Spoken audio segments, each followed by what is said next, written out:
on time. We're just doing a really quick mic check and everything just to make sure that we can stream this session online as well. Thanks for being with us.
Is it pretty natural in terms of when?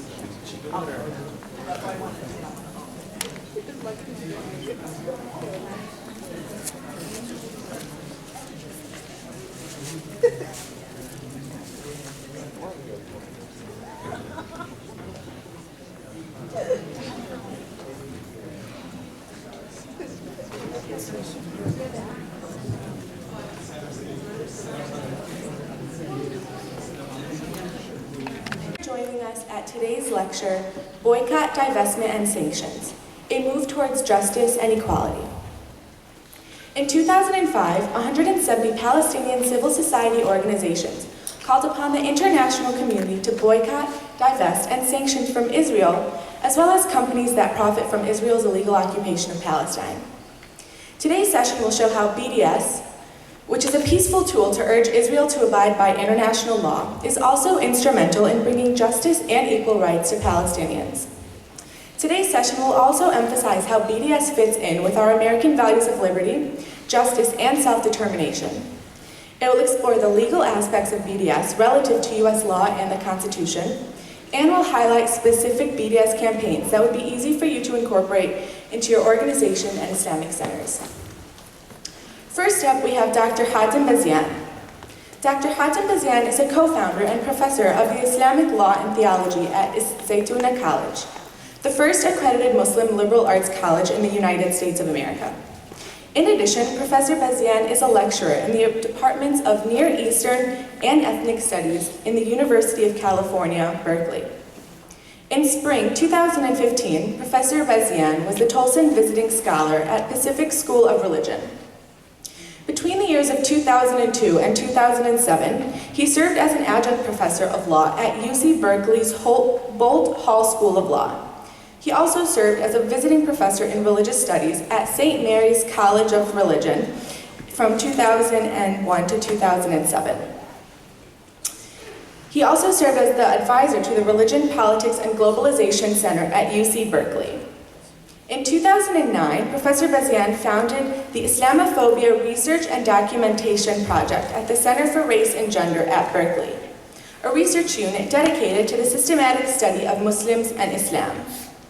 In addition to his phenomenal academic work, Dr. Bazian is a weekly columnist of the Turkish Daily Sabah newspaper, the Turkey Agenda online magazine, and Al Jazeera English. He is the founder and national chair of the American Muslims for Palestine, board member of the Islamic Scholarship Fund, Muslim Legal Fund of America, president of Dollar for Deen Charity, and the chair of the Northern California Islamic Council. Please join me in a warm welcome for Dr. Bazian.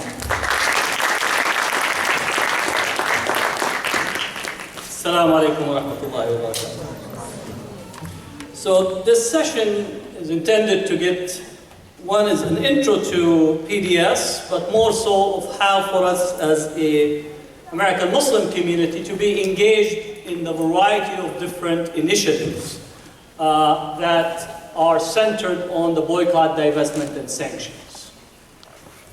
Now, there are often the question of why PDS and why now, and also how to be engaged in it as a community.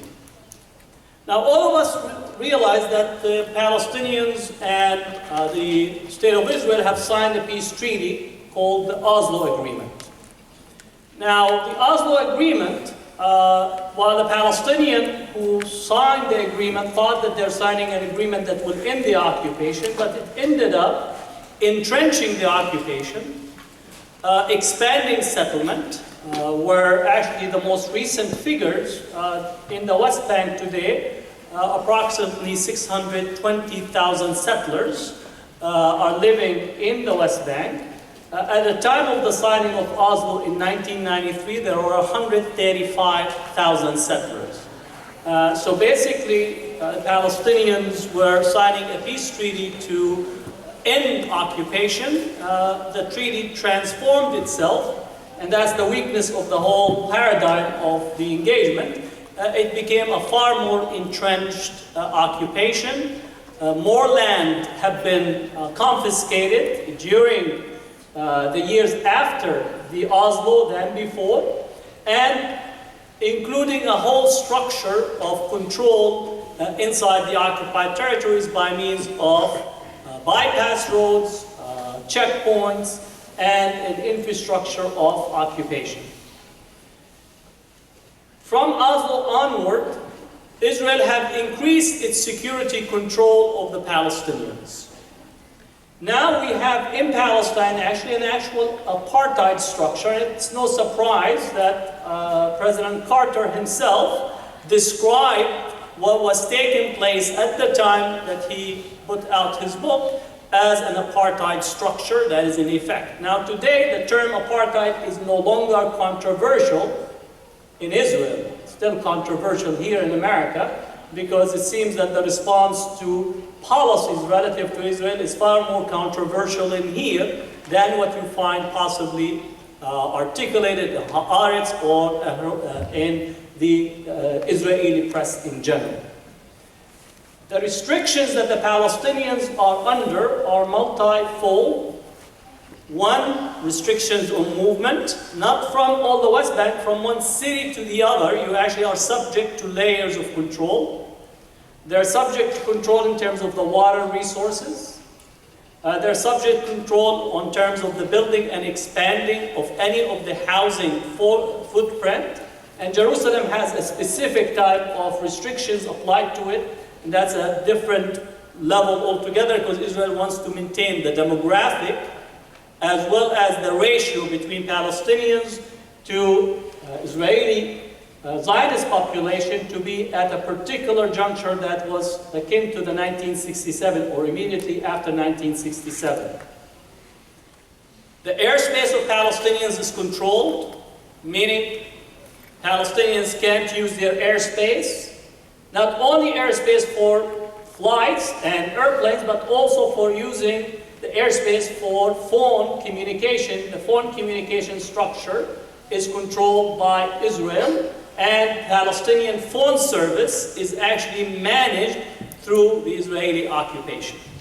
So for all intensive purposes, what we have is an apartheid state inside the occupied territories that are directed toward the Palestinians. The peace process that was started is a complete, total failure. And it's the Israeli leadership that actually already have abandoned the peace process much even earlier than the Palestinians, because Palestinians now are unable to even have a freedom of expression relative to their political position because they are dependent on U.S. aid, one, and then the quartet that basically manage Palestinian political positions and processes. And if we have at least followed the leak, like WikiLeaks and the variety of documents that came out, including the documents that were released by Al Jazeera in relation to WikiLeaks, specifically on the Palestinian negotiations, we see the circumstances and the complete almost control and manipulation of the political process relative to the Palestinians. So the Palestinian civil society arrived at a moment where they needed to actually take matters into their own hands and create a grassroots civil, non-violent civil response to the entrenching occupation. Now let's be clear. BDS is a non-violent, Palestinian-led civil society movement. This is also goes into this constant rhetoric that we hear, where is the Palestinian Gandhi? Well, if there was a Palestinian Gandhi, either he was killed by Israeli violence, he is in jail, or has been deported, but more now that the Palestinian civil society as a whole is the Gandhi of Palestine today. So if you want, and you're still searching for a Gandhi, and without thinking about also the problematics in the Indian subcontinent relative to the role and the position of Gandhi, but the whole Palestinian civil society have stepped and said, this is our principle of resisting the occupation and calling on people around the world to be in solidarity with Palestinians on the principle that they have put forth. So the three pieces are the BDS: boycott, divestment, and sanctions. Now when we speak about boycott, it's to actually boycott companies, corporations, organizations that engage in enabling and empowering the Israeli apartheid structure. Now it's very important to know that this is the strategy that was used by the South African anti-apartheid movement. It is also the movement that was deployed here in the US with the civil rights movement, because Martin Luther King himself used boycott. They set up picket lines. Companies that was not hiring African Americans, there was a boycott instituted against them. The labor movement used boycotts as well. The women's movement, the women's suffrage movement had instituted boycott as well. So it is actually one of the tools and the strategies that have been used by grassroots people across the world in order to effect change where the balance of power that was set against them was as such that they were unable to change the dynamics to their reality. So the boycott is to boycott a variety of different companies, outfits, organizations, and groups that engage in such undertaking. So for example, AMP, and we will talk about this later, we have the date boycott.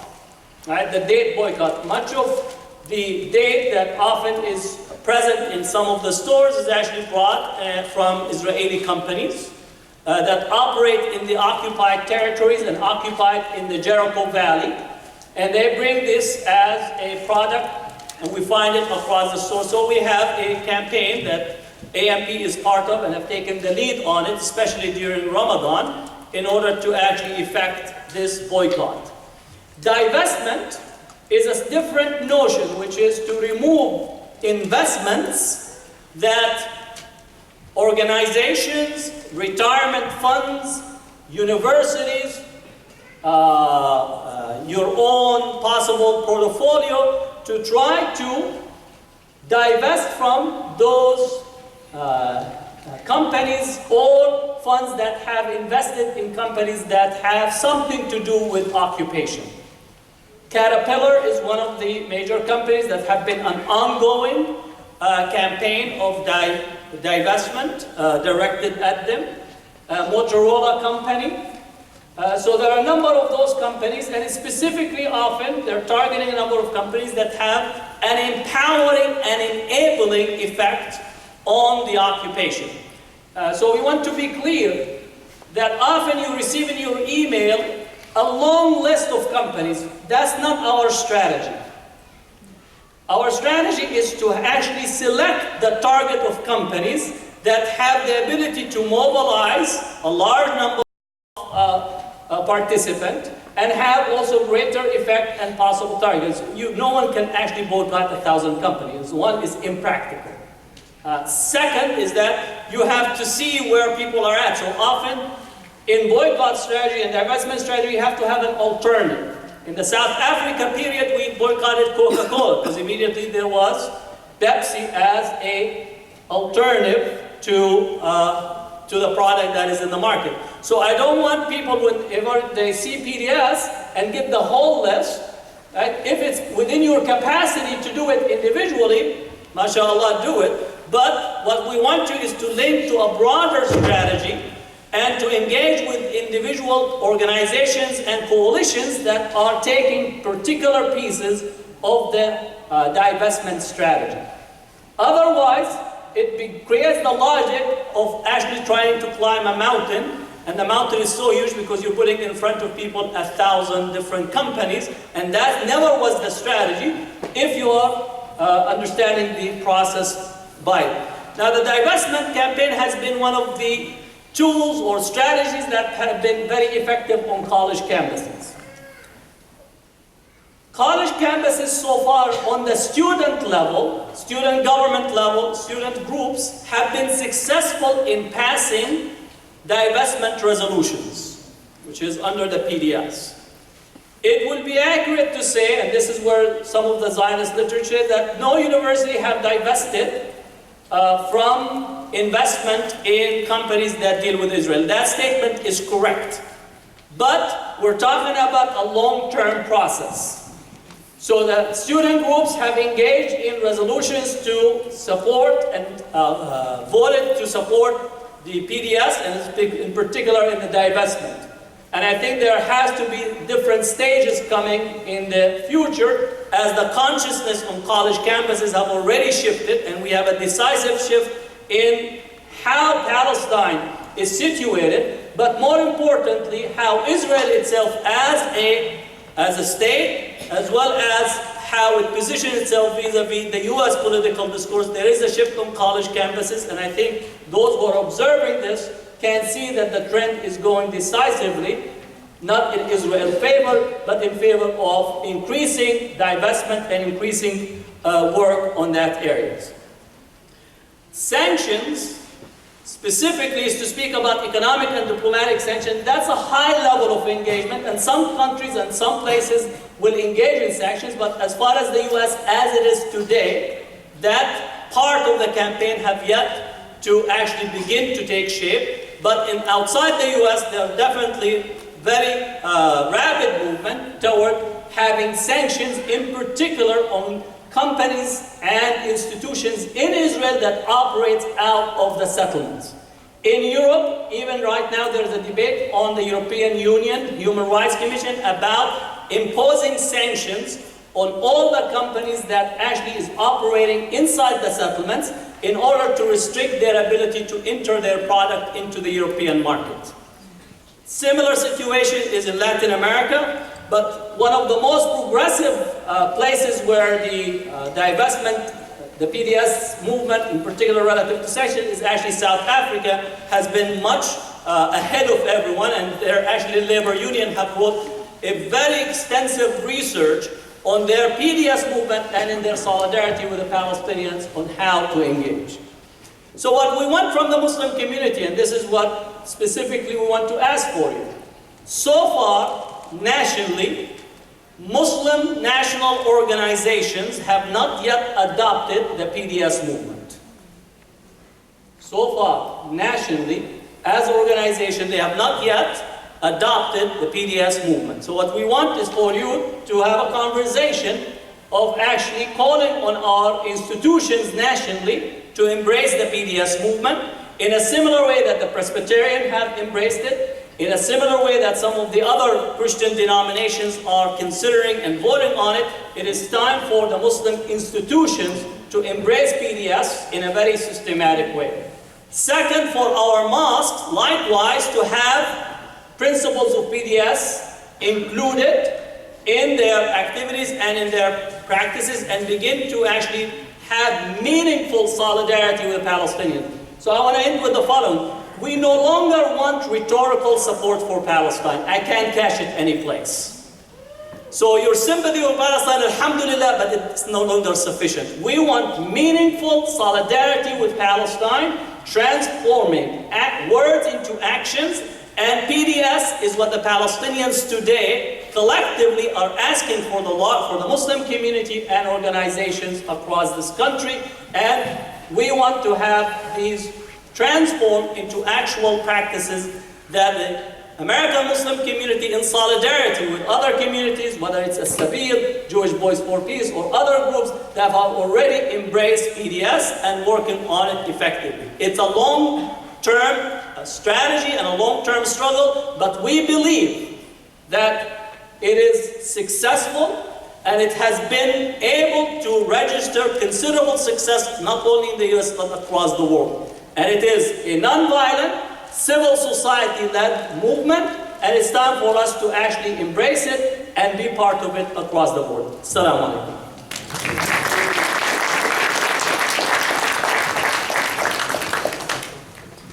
Jazakumullahu khairan, Dr. Hatem Bazian, for the insight. Next up, we have Tarik Khalil. Mr. Tarik Khalil is a criminal defense attorney and activist. As an undergrad, he was a member of UIC's Students for Justice in Palestine, and has since been a member of the activist community, specifically on the issue of Palestine. He has worked with the Illinois Coalition Against Torture, an organization which seeks to end domestic police torture and raise awareness of global torture. He is also a board member with the Chicago chapter of the American Muslims for Palestine. With AMP, Mr. Khalil lectures on topics such as modern Palestinian history and Palestinian rights under international law. Today, Mr. Khalil will be discussing the legality of BDS, and please join me in welcoming Mr. Khalil.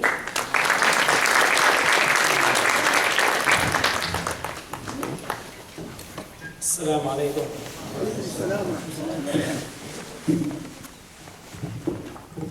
It's important for us to keep in mind that the BDS movement, as Dr. Hatem Bazian said, is a non-violent struggle. It's a grassroots struggle. And the core root of it is respecting and promoting and implementing international law and universal human rights. That is why the BDS call itself specifies that Israel must end 3 forms of injustice that infringe on Palestinian rights and that infringe on international law. One is ending the Palestinian occupation of the West Bank and Gaza. Second is respecting the universal human rights of the Arab citizens of Israel. And thirdly, respecting, promoting, and implementing the rights of the Palestinian refugees. Now notice the BDS call is not limited in its geographic scope, it's not limited in its human or international scope. It's not centered just on the occupation itself in the West Bank and Gaza. It focuses on Palestinians universally. So it covers all of the Palestinian people. So it's important for us to keep that in mind when we discuss the legality of BDS. Now there have been many anti-BDS activists, there have been many legislators, there have been many politicians and political figures that have spoken out vigorously against the BDS movement. Israel itself enacted an anti-BDS law in Israel to punish criticism, mere criticism of Israel. Now we have states within our country passing laws, passing resolutions, passing statements that condemn BDS, that push for punishing corporations and companies that engage in BDS. And this is where our activism becomes most crucial. This is where we need to really step up and counter this anti-BDS movement. I want to highlight specifically, and I want to keep this as simple as possible because, I mean, we can get into the many different legal aspects of how we interpret the Bill of Rights, specifically our First Amendment. But let me just make a clear distinction between a resolution and an actual bill. When you hear talk of a bill being passed, just know that that means that it has the force of law. It has teeth, it has grip, it has consequences. When you hear that a resolution has been passed, it does not have teeth. It does not have legal consequences. I analogize this to a lion's paw without claws or a shark without teeth. So it looks scary, it looks like it could be something dangerous, but it's not. So, and I will provide for you certain states so I can make that distinction clear. Let's focus on our own state. Illinois just recently passed a bill signed by our wonderful governor, Bruce Rauner. By the way, that was sarcasm. He signed this piece of legislation into law. Now, the legislation itself does not prohibit the engagement in BDS campaigns, boycott campaigns, divestment campaigns, so on and so forth, because that is enshrined in our Constitution. There is no federal law, there is no state law, there is no local law that can limit, let alone eliminate, your right to engage in BDS. That is a First Amendment right that has been enshrined in our Supreme Court's jurisprudence for a long time, and it stays that way. Just let's employ a little bit of common sense here. If Congress really wanted to end BDS as a strategy, I mean, they have the votes to do so in Congress, but because it will clearly violate constitutional law, and it will clearly make Congress look pathetic for even attempting to do so, they try to find ways to undermine BDS because they know they can't prohibit BDS. So here's where Illinois comes in. Illinois is the first state to actually pass a BDS law. And now let's get into the language of this actual bill.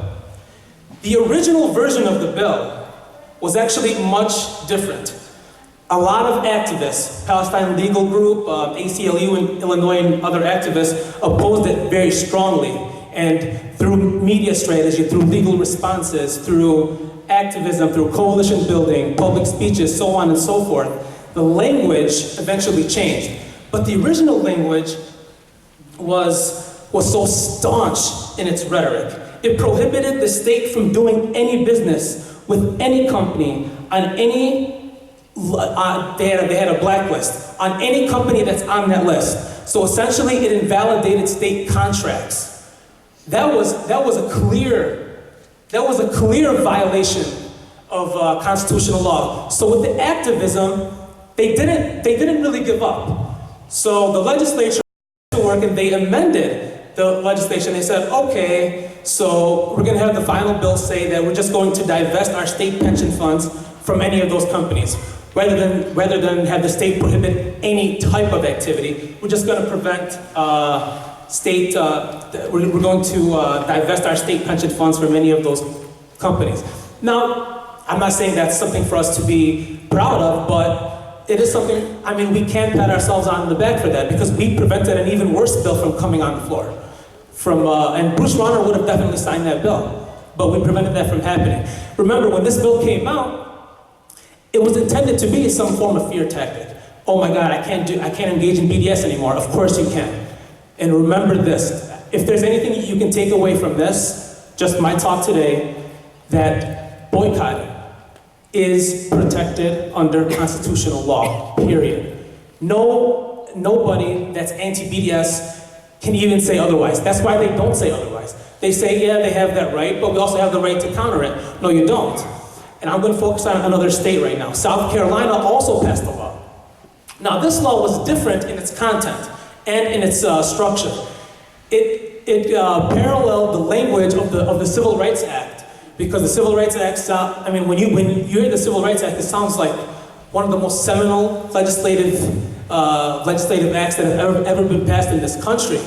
And it has a very positive connotation to it. So the South Carolina law says, it prohibits the government from doing business with companies that boycott based on race, religion, gender, or national origin. That sounds like a positive step, but the purpose is to punish BDS. The purpose of that law was not to protect a Bill of Rights, it's to counter a Bill of Rights. But they phrased it in clever language, in manipulative language, to create this aura that this is something that should be protected by the Constitution, when in fact, it's something that counters freedom of speech. Tennessee is another state. They passed a resolution, but the content of this resolution is something that we should all be aware of, because the Illinois law, the South Carolina law, other laws that are being pushed right now in other states, these laws have the content of the Tennessee resolution as its backdrop, but it's not language that's actually in the bills themselves. So let me read to you just a little bit of the Tennessee resolution so we can get just a better picture of what the intent really is. It starts off by saying this resolution is to condemn the boycott, divestment, and sanctions movement and increasing incidents of anti-Semitism. Look at the equation here of anti-Semitism with criticism of Israel, with boycott activities. They're creating this equation, this similarity that if you criticize Israel, you're in fact engaging in anti-Semitism. So that's another form of scare tactic. And another thing that I forgot to mention is that in these laws, there's another linguistic manipulative tool that's used in those laws themselves by substituting Israel-controlled territories with the more accurate, more legally accurate Palestinian-occupied territories. That language is not mentioned. They say Israeli-controlled territories, creating this aura of sovereignty that Israel has over those territories, when in fact it is illegal under international law. None of these resolutions or bills use the language of international law at all. So let's keep that in mind. The international law at the end of the day trumps state law or federal law. So let's keep that in mind. Now the Tennessee resolution goes even further. It says, Tennessee and Israel have a long history of friendship and are great allies in support of each other's interests and the state of Israel. And that Israel is the only democracy in the Middle East, again, employing that Zionist discourse, the same kind of discourse that equates anti-Semitism with criticism of Israel. It goes on and says, the General Assembly condemns activities that contribute to the denial, violation, or delegitimization of any people's academic freedom and consider the BDS movement and its agenda inherently antithetical and deeply damaging to the causes of peace, justice, equality, democracy, and human rights for all peoples in the Middle East. Wow, that's a mouthful. But that is the sentiment of these other bills and resolutions. But because it's passed in the form of a resolution, which doesn't have teeth, which it doesn't have claws, remember that. We have to keep in mind to distinguish these two. But we also have to bear in mind that there's a movement out there that's countering the BDS movement. And it's up to us to engage in these things that I mentioned earlier. Coalition building, media strategy, public speech, legal responses, journalistic responses, so on and so forth, to combat this movement that's in Israel as well, with the anti-BDS law. So keep your antlers up, push harder, and especially the young people. It is our duty, if we are to liberate the Palestinian people, it's our duty to engage in BDS, and we have to do so now. We do not have time. Thank you, Jazakumullah khair.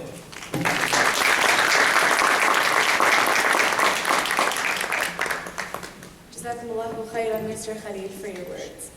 I would just like to inform you that at the end of this lecture, we will be having a question and answer session, so you can stay tuned for that. Next up, we have Kristen Szremski. Ms. Kristen Szremski is the National Director of Media and Communications for the American Muslims for Palestine. She's an award-winning journalist, spending more than 20 years as an investigative reporter and editor.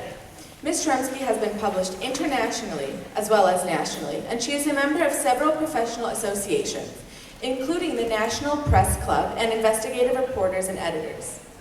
Ms. Szremski has sat on the boards of the U.S. Campaign to End the Israeli Occupation, which is a national coalition of more than 400 organizations. She is also part of the Council of Islamic Organizations of Greater Chicago and the American Islamic Association. The Anti-Defamation League has named Kristen in the top 5 anti-Israeli speakers in the U.S., which for us is definitely an honor. The Huffington Post featured her Hajj journey in a special article last year. And she was also featured in a video essay on what it means to be as a Muslim in America, which is also by the Huffington Post. Please join me in welcoming Ms. Kristen Szremski.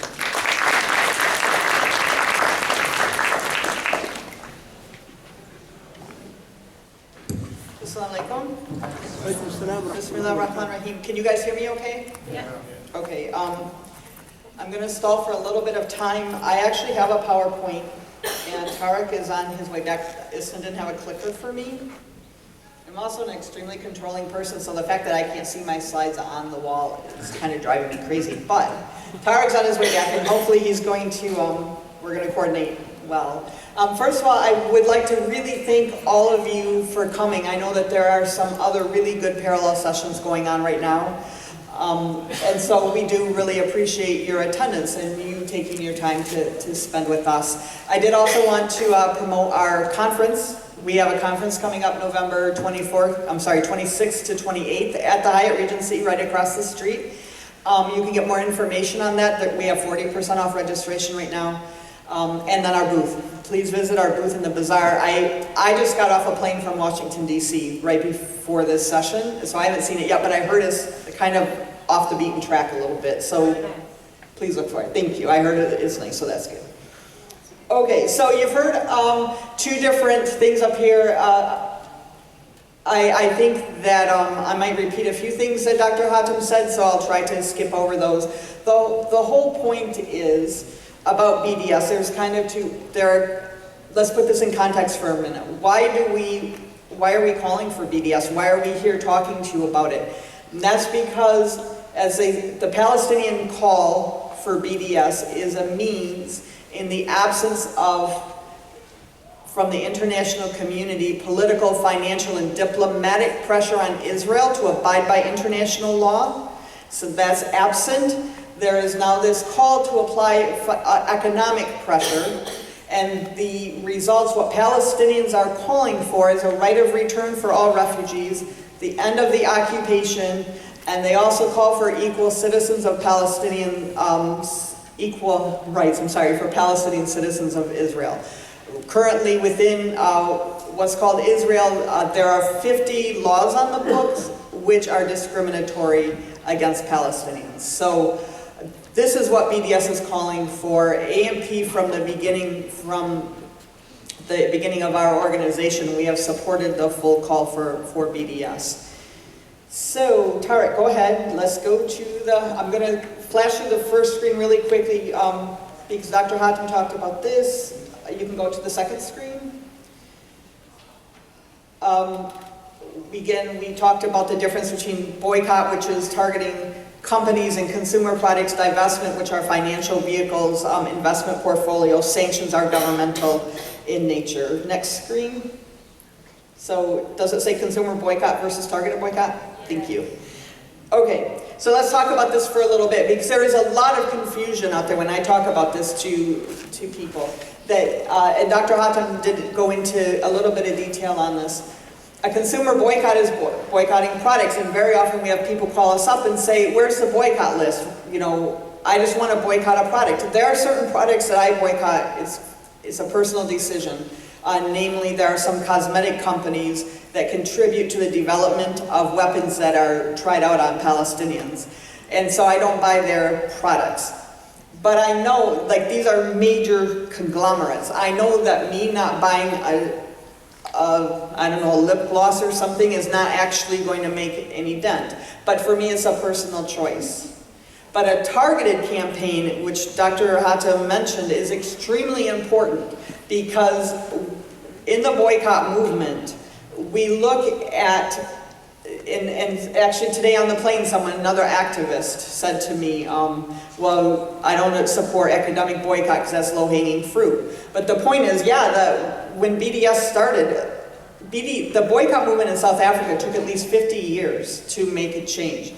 The Palestinian call for boycott is just 10 years old, and it is so successful that this is why we're seeing the laws that Tarik talked about, the laws, the bills and resolutions in our states, certain states and in Congress, why Benjamin Netanyahu, the Israeli Prime Minister, once again created a new department working to delegitimize the BDS movement globally because he says it's delegitimizing Israel. And the same weekend that Netanyahu announced the creation of this new cabinet-level position, and I think $10 million put into that, there was in Las Vegas 2 Israeli Americans by the name of Sheldon Adelson and Haim Sabra, is that his name?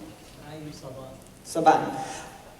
They had an anti-BDS secret meeting, but everybody knew about it. They raised $50 million, right? $50 million to fight BDS in this country, and that's happening because it's successful.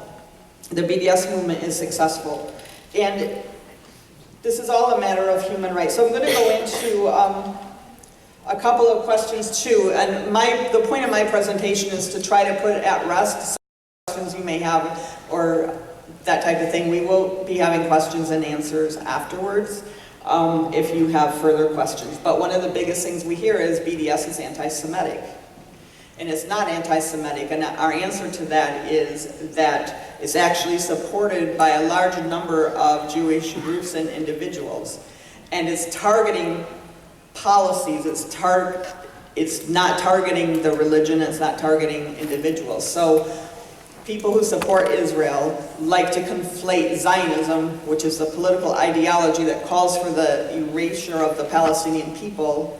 They like to try to conflate that with Judaism, so that they're saying if you're attacking our policies, which are against international law, against American law, and oppress Palestinians, then you're attacking Jews, you're anti-Semitic. And that's not the case at all. And I'd like to mention we have our friends here from Natura Kartai, which is a Jewish organization that fights alongside for human rights for Palestinians. So it is definitely not anti-Semitic.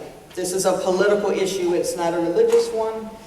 We work frequently with Jewish Voice for Peace, International Jewish Anti-Zionist Network, Jews for Justice in Palestine. Many Jewish groups work on this issue. I know an Israeli woman who can't go back to Israel anymore because she came here to help get the BDS movement in the United States moving.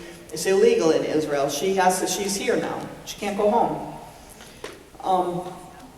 Another thing that we get is BDS is bad for Palestinians. SodaStream, a major victory that we just had. SodaStream's a carbonated beverage maker, was made in a factory in a settlement in the West Bank. They just announced, AMP was a major part of the SodaStream campaign. We were one of the founding members of the Interfaith Boycott Committee.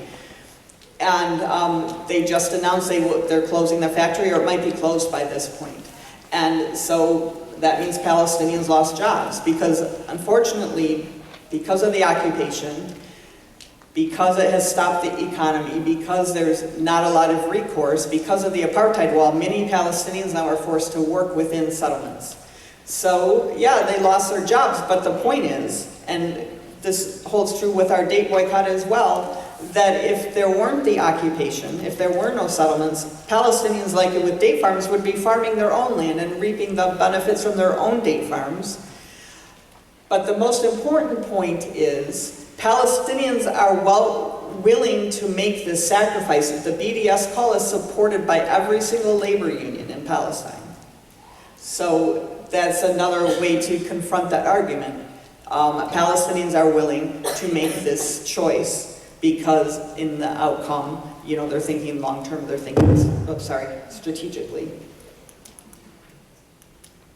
Okay, so does BDS work? I mean, I've heard that from people too. I've heard it from even Palestinian Americans themselves sitting in the audience saying, it doesn't work. You're not gonna buy, whatever, something that's on the boycott list. It's not gonna make a difference. But it actually really does make a difference.